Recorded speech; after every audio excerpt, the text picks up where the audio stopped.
Mas voltando no assunto do Lula, eu vi uma pesquisa hoje que a desaprovação do Lula subiu bastante. Então, assim, mesmo quem defendia que era fiel ao Lula ali, e a gente conhece pessoas próximas, já estão olhando com outros olhos, né? Já estão decepcionados com o governo Lula.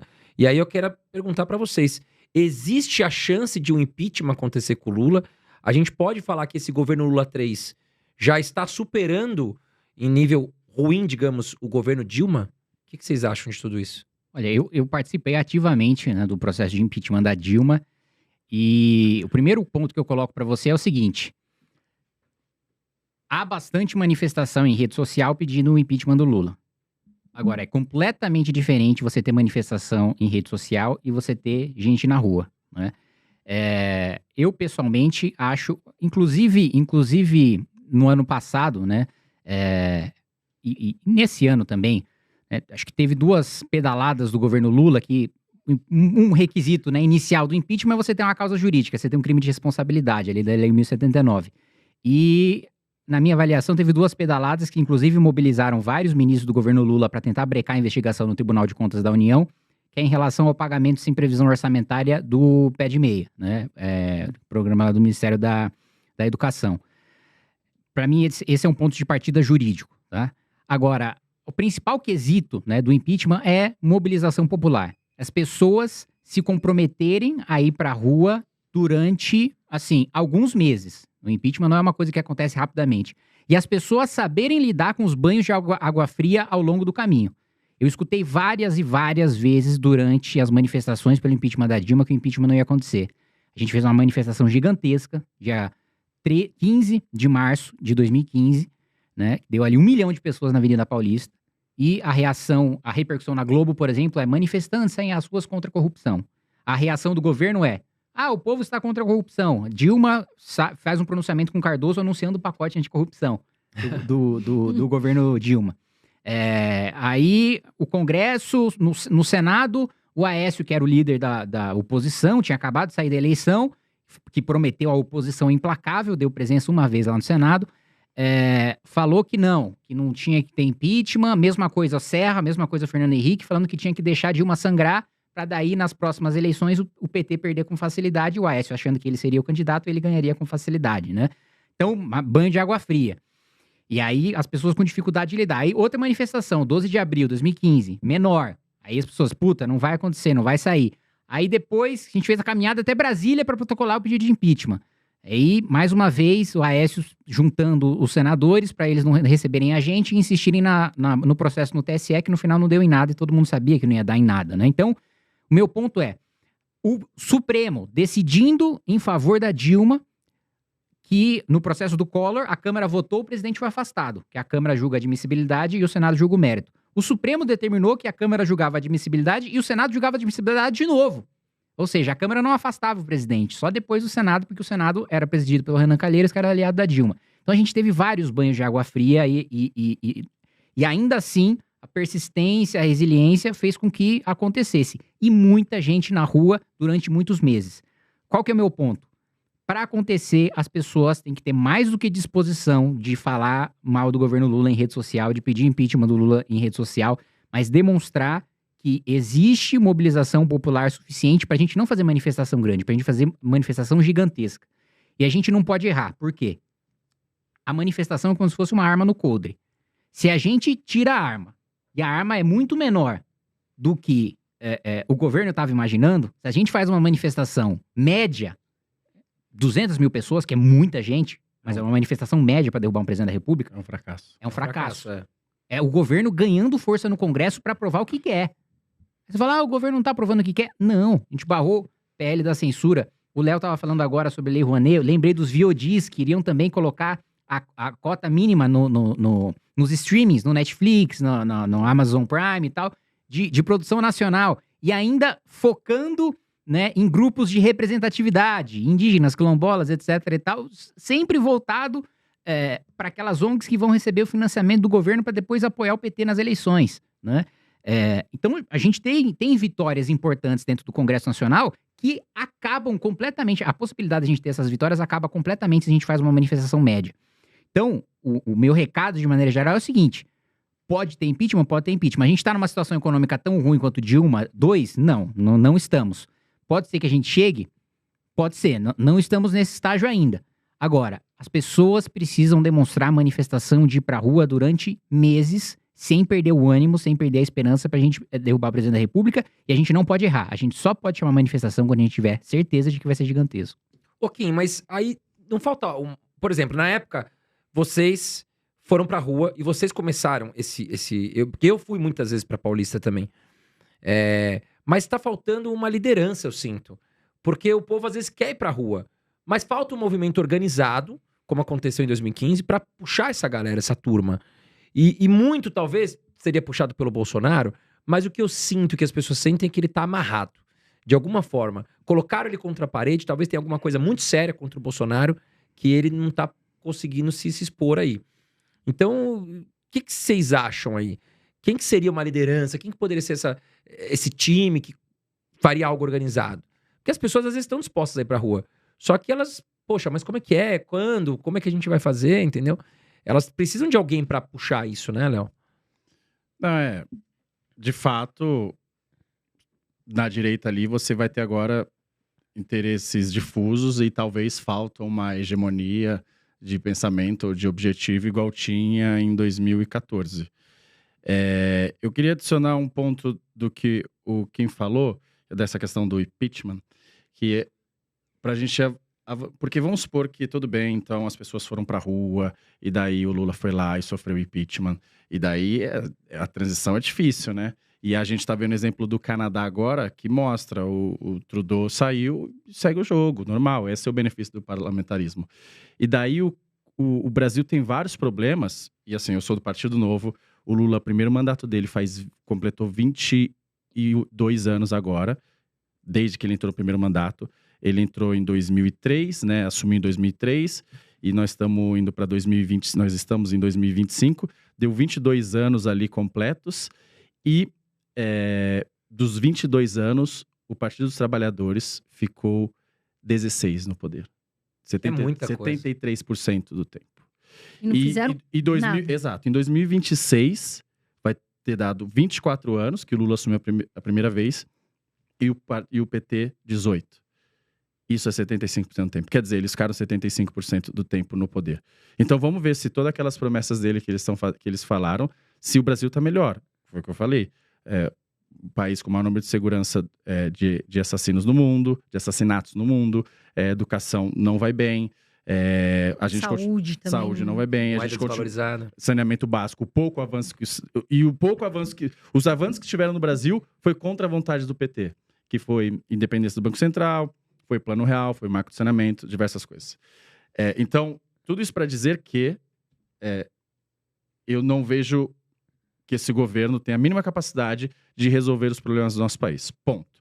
Mas que o Brasil também tem muitos problemas que, independente de quem sentar lá na cadeira, vão continuar. E daí o Kim vê mais do que eu, que é, por exemplo, esse presidencialismo de coalizão. Que o Bolsonaro sofreu muito isso. Que é quem senta lá na cadeira não consegue fazer as políticas públicas porque você tem agora recorde de emendas e daí o cara simplesmente não precisa do governo, porque ele já vai ter 1 bilhão de emenda, dependendo do parlamentar, e daí ele tem 1 bilhão de emenda, ele consegue enviar para onde ele quiser e ele não precisa muito do governo, porque ele já tem todos esses recursos. Então você mantém sempre os mesmos caras no poder. Então, eu acho que o presidencialismo, do jeito que tá, a gente vai lá, tira o Lula, eu vou ficar feliz, mas vários problemas vão continuar. Sim. Então, que a gente tem que pensar num novo sistema parlamentarismo, alguma coisa assim, porque do presidencialismo de coalizão, o Congresso domina o orçamento dos ministérios. E aí o cara não faz política pública. O cara vai colocar uma quadra de society, que é o que dá voto, ele vai fazer lá um estádiozinho, que é o que dá voto, e aí você tem os recursos sendo mandado bilhões lá para algumas regiões do Nordeste, e a região não se desenvolve, né? Porque não tem água, porque eles continuam fazendo esse tipo de política, né? Então, eu acho que falta falta de fato uma liderança na direita, e de fato falta, quando a gente diz uma liderança, justamente alguém que consiga unir esses diversos. Talvez o Gustavo Lima, tô brincando, mas talvez seja a única. Essa é a próxima pergunta que nós vamos falar, hein? Mas falta Aí uma alguém. pessoa que, independentemente de manifestação, junta muita gente. Exato. Muita gente. E já faria... Só Se fazer a um gente show na chegar lá Paulista. no meio do show e distribuir uns cartazes... Serviu uma cervejinha. Ele já fica faria o todo próprio mundo- show vai. da vitória, É, já economizaria gastos. Você vai ter a direita e até a esquerda que é fã do Já Gustavo junta Lima. um dinheiro ali pra Mas eu bebida. queria perguntar, não sei o que o Kim acha disso, dessa questão do parlamentarismo, porque as pessoas falam, quando você mostra como são as regras do jogo, né? Você tá lá, você fala, ó, a regra do jogo é assim, então o cara não tem ideologia nenhuma, ele só quer saber da emenda. Ah, e ele tá cada vez recebendo mais emenda, e cada vez que ele recebe mais emenda, ele consegue justamente mais emenda, né? E aí você fala, realmente, quem entrar lá, não adianta você só botar um cara que você gosta ou não gosta, sendo que ele tá extremamente amarrado por um bando de fisiologistas que só quer saber de emenda e não tem ideologia nenhuma. Foi o debate lá com o cara com o Arthur Duval, que foi debater a escala 6x1. Ele sequer tinha lido. Ele falou, não, eu assinei lá, eu fiz, mas eu não lembro. Ele não tinha nem lido. Esse é o nível dos congressistas. E olha que esse cara, teoricamente, nem é do Centrão, porque ele é do PT, Exato. né? Ele ainda era pra ser um cara mais ideológico. Que soubesse das coisas. Então, eu não sei o que você acha, mas assim, é muito difícil você ver alguma esperança no sistema que tá. Então, pra mim, você tem que mudar várias regras do jogo. Que seja a reeleição, que seja várias regras do jogo. Pro STF, né? Que a gente sabe Exato. que tem que mexer as cadeiras ali. Agora, Mas vamos deixa o Kim entrar... opinar. O Léo perguntou pro Kim. Ai, desculpa, Kim, interrompi Não, você. eu acho o seguinte, primeiro, antes disso, né? Independentemente de parlamentarismo ou não parlamentarismo, eu acho que no presidencialismo, o presidente cometeu crime de responsabilidade, ele precisa ser punido sempre que ele comete crime e que ele é punido, as instituições estão funcionando e isso é bom pro país, né? Sim. Porque eu lembro, respondi isso várias vezes no impeachment da Dilma, mas não vai gerar instabilidade, mas não é ruim pro país, mas não é ruim pra economia. Eu falei, as instituições funcionando, até o presidente da República é punido quando ele comete um crime de responsabilidade, por mais que não seja preso, né? E por mais que ilegalmente ainda mantenha os direitos políticos dele, quando a Constituição diz que é pra ser cassado, né? Dilma pôde disputar a eleição, né? Nem sei se foi tão ruim assim, porque ela disputou e passou vergonha no Senado em Minas, né? Nossa, foi feio. Foi em último Dilma lugar. Zap, vocês lembram disso? Começou em primeiro, terminou em último, né? Caraca.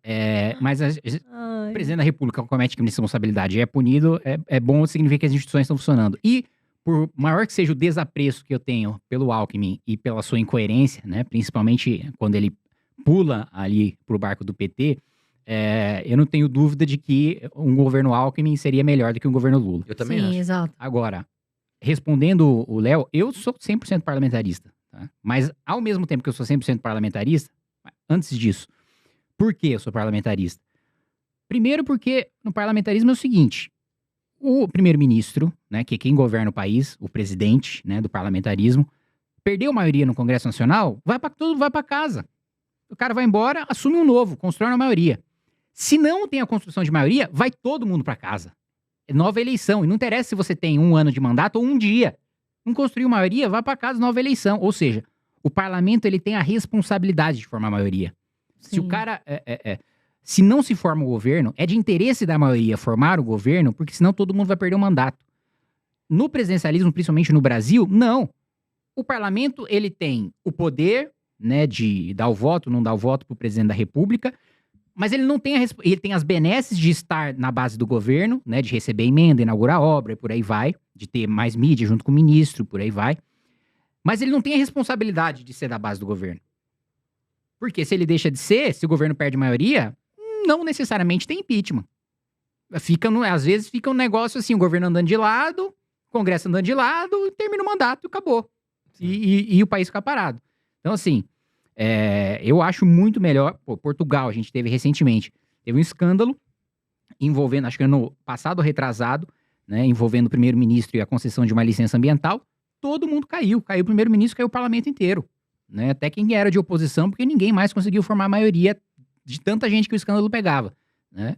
Tinha que ser assim também, mano. Não conseguiu maioria, vai embora, voto de desconfiança, todo mundo perde o mandato. Dito isso, eu acho impossível isso acontecer no Brasil, porque demonizaram tanto durante a decisão, né, que foi feita entre presidencialismo e parlamentarismo, demonizaram tanto o parlamentarismo de dizer que o povo não iria votar, né? Você não escolhe mais seu governante, né? O que é uma imbecilidade, porque o povo escolhe a Câmara dos Deputados, né? Então, se a maioria do povo votar numa Câmara que tem tal tendência ideológica, né, o primeiro-ministro vai ter a mesma tendência, ou seja, o povo que vai escolher o primeiro-ministro. E mais do que isso, as eleições para deputados no parlamentarismo vão ganhar o peso ideológico que não tem hoje. Hoje tem pelo menos 350 deputados que são do Centrão. que não acredita em nada. Então, o cara vota no Bolsonaro e vota no Centrão. Vota no Lula e vota no Centrão. Aí, o cara votou no Lula e quer que o plano do Lula seja implementado, mas ele votou num deputado que vai atrapalhar o plano do Lula. Mesma coisa pro Bolsonaro. Com a eleição parlamentarista, o Bolsonaro vai falar: eu só sou eleito se você votar nesse partido aqui. E se esse partido aqui tiver 150, 200, 250 deputados. Ou seja, você passa a votar num cara que é coerente com aquilo que o presidente que você votou. Hoje não, o cara vota no vizinho, no cara que inaugurou obra, no cara que conhece. Ele não conecta, né, o deputado que ele vota com o presidente da República. Então, você vai inclusive melhorar, e mais do que isso, todos os candidatos a primeiro-ministro são deputados no mandato do primeiro-ministro que ganhar. Então você teria uma Câmara, vamos fazer uma analogia aqui. Hoje a gente teria uma Câmara em que o Bolsonaro seria um deputado e um líder de partido dentro da Câmara, com seus 100 deputados, fazendo oposição ao Lula. O Ciro teria a sua bancada, né? A Simone Tebet, todo mundo. As lideranças que iriam ser primeiro-ministro vão estar participando ativamente do debate público e fazendo as suas intervenções no debate público, coisa que não acontece hoje. Então, eu acho que é só benefício, mas eu acho muito difícil ser implementado no Brasil. O que eu acho que a gente pode chegar, talvez, num consenso, é adotar um modelo francês, né? Um semipresidencialismo, né? Tem um presidente ainda, mas também tem um primeiro-ministro.